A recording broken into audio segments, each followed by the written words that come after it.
తెలంగాణలోని 4 కోట్ల మంది మా కుటుంబ సభ్యులే. ఈ కుటుంబానికి పెద్ద కేసీఆర్.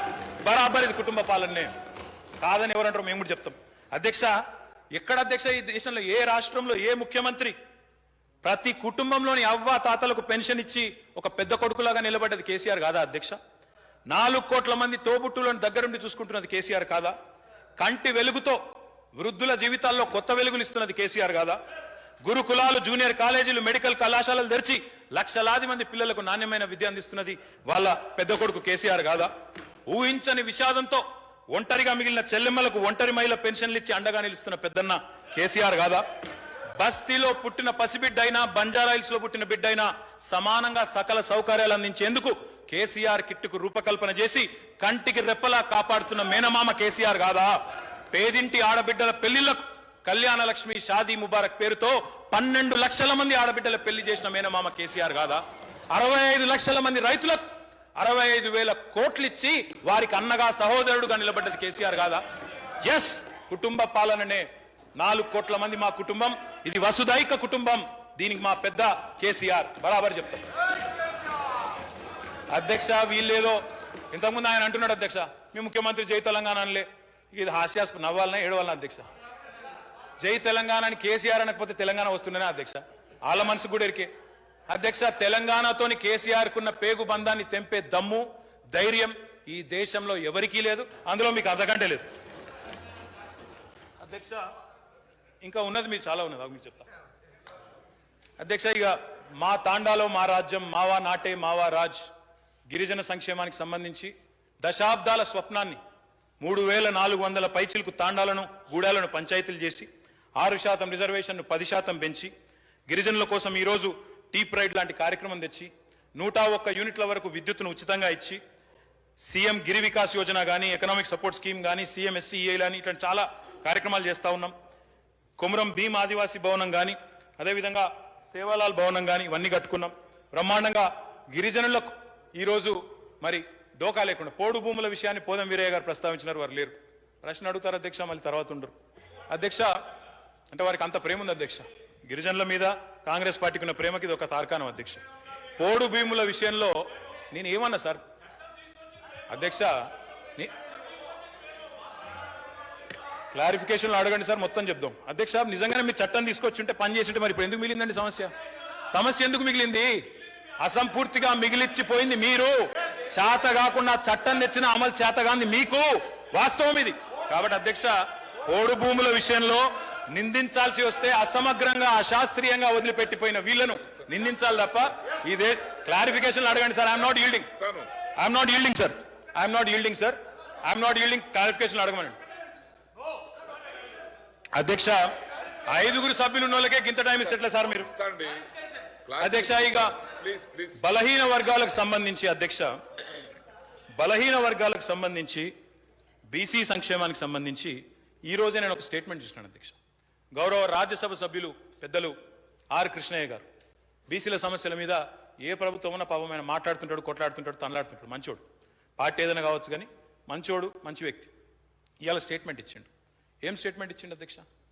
నేను పోయినా 2004లో కేసీఆర్ గారు కేంద్ర మంత్రిగా ఉన్ననాడు డిసెంబర్ 17 నాడు నేను ఆర్ కృష్ణయ్యగా, నేను వకులాభరణం కృష్ణమోహన్ రావు గారు, ఇంకా మా బీసీ సంక్షేమ సంఘం నాయకులు అందరం పోయి ఆనాడు కేసీఆర్ కేంద్ర మంత్రిగా మమ్మల్ని ప్రధానమంత్రి దగ్గర తీసుకపోతే పోయినాం. మన్మోహన్ సింగ్ అప్పుడు ప్రధానమంత్రి, డిసెంబర్ 17, 2004 పోయి గంటన్నర చెప్పినాం ఆయనకు. దేశంలో 50% పైగా బీసీలు ఉన్నారు, ఒక బీసీ మంత్రిత్వ శాఖ పెట్టండి అని అడిగినాం. ఆయన సరే అన్నాడు, అదన్నాడు, ఇదన్నాడు. మొత్తానికి ఆయన చేయలే. వరుసగా అప్పటి నుంచి ఇప్పటి వరకు 2004 తర్వాత ఇవాళ 2023 వరుసగా ప్రతి ప్రభుత్వాన్ని అడుగుతున్నాం. ఈ ప్రభుత్వాన్ని నరేంద్ర మోడీ గారు ఆయన స్వయంగా ఓబీసీ, ఆయనని అడిగినాం. 45 లక్షల కోట్ల బడ్జెట్ పెట్టినావు కదా, బీసీలకు ఒక 5% ఇయ్యి, ఎక్కువ కాదు, 50% అడుగుతలేం, 5% ఇయ్యి, ఒక మంత్రిత్వ శాఖ పెట్టు అని అడిగినా. కానీ సిగ్గుచేటు 2,000 కోట్లు పెట్టిండు. 45 లక్షల కోట్ల బడ్జెట్లో, కేంద్ర బడ్జెట్లో బలహీన వర్గాల సంక్షేమానికి వాళ్ళు పెట్టింది 2,000 కోట్లు. ఇంతకంటే సిగ్గుచేటు ఇంకోటి ఉంటుందా అధ్యక్ష?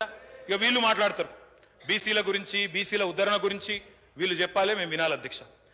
నేను ఒకటే చెప్తా ఉన్నా, ఈ రోజు తెలంగాణలో 8.5 ఏళ్ల తర్వాత బీసీ అంటే బ్యాక్వర్డ్ క్లాస్ కాదు అధ్యక్ష, బీసీ అంటే బ్యాక్ బోన్ ఆఫ్ తెలంగాణ అని గర్వంగా చెప్పవచ్చు అధ్యక్ష.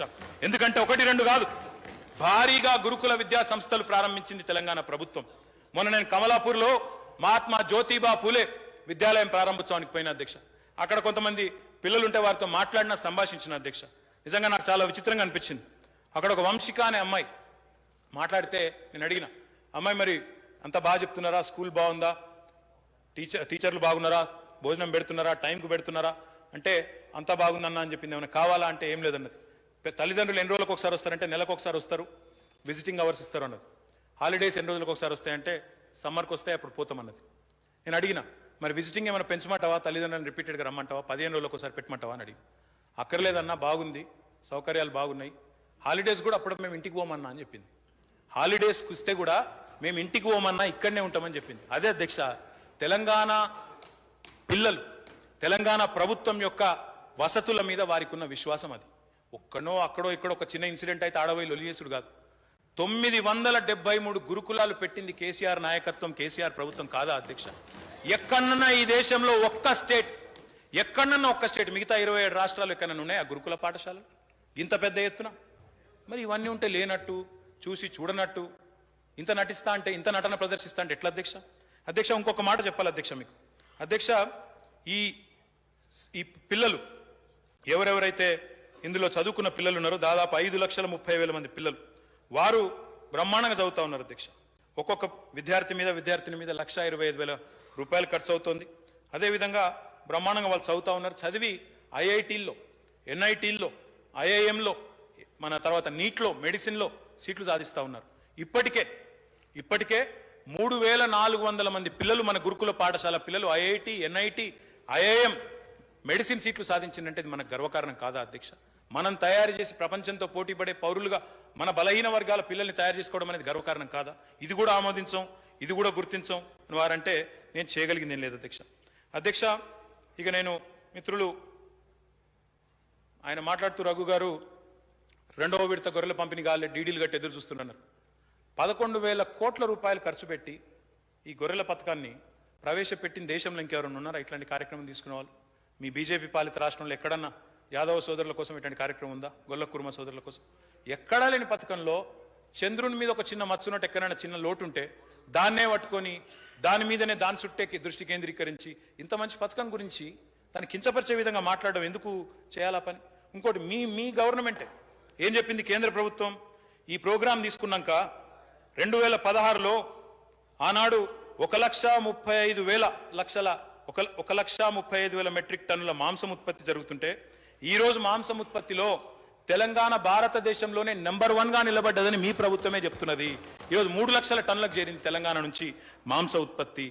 బీసీ గురుకులాలు లెక్క చెప్పాలి మీకు. 2014 నాటికి సమైక్య ఆంధ్రప్రదేశ్లో కాంగ్రెస్ ప్రభుత్వ పాలనలో 19 మాత్రమే ఉండేది. ఈరోజు మా ప్రభుత్వం వచ్చినాక ఏర్పాటు చేసింది 275 అనే మాట సందర్భంగా విజ్ఞప్తి చేస్తా ఉన్నా.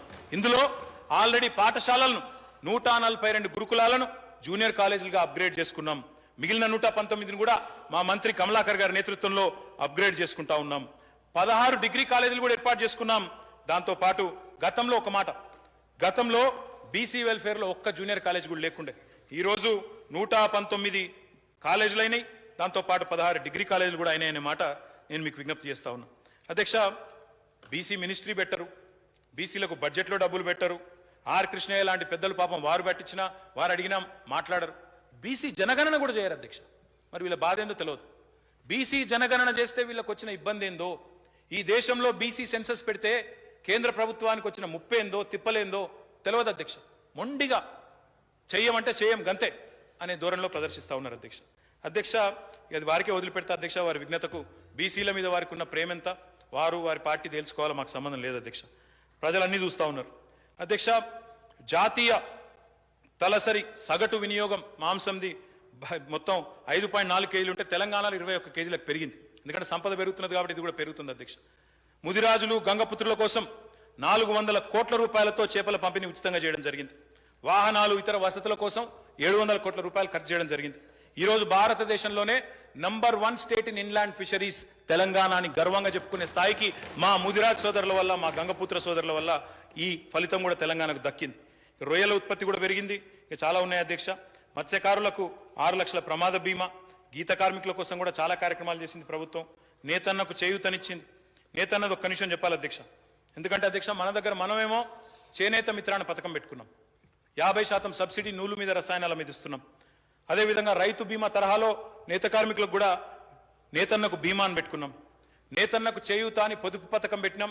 అది కూడా కరోనా సమయంలో 100 కోట్ల రూపాయల నిధులు విడుదల చేసి 26,000 మంది నేతన్నల కుటుంబాలకు లాభం చేసినాం. మనమేమో నేతన్నకు చేయూత అనే కార్యక్రమం తీసుకున్నాం అధ్యక్ష. మరి వాళ్ళు ఏం చేస్తున్నారు అధ్యక్ష? ఉన్న పవర్లూమ్ బోర్డు ఎత్తేసిండ్రు, హ్యాండ్లూమ్ బోర్డు ఎత్తేసిండ్రు. ఆఖరికి 14 మంది ప్రధానమంత్రులు ఎవరు చేయని దుర్మార్గమైన పని ఈ ప్రధానమంత్రి చేసిండ్రు అధ్యక్ష. ఏ గుజరాత్ నుంచి అయితే మహాత్మా గాంధీ వచ్చిండ్రో, ఏ గుజరాత్ నుంచి వచ్చిన మహాత్మా గాంధీ అయితే ఖాదీని స్వదేశీ ఉద్యమానికి ఆలంబనగా వాడుకున్నారో, అదే గుజరాత్ నుంచి వచ్చిన ప్రధానమంత్రి గారు, మొట్టమొదటి ప్రధానమంత్రి, చేనేత మీద 5% పన్నేసిన దుర్మార్గమైన చర్య చేసింది ఈ ప్రధానమంత్రి అధ్యక్ష.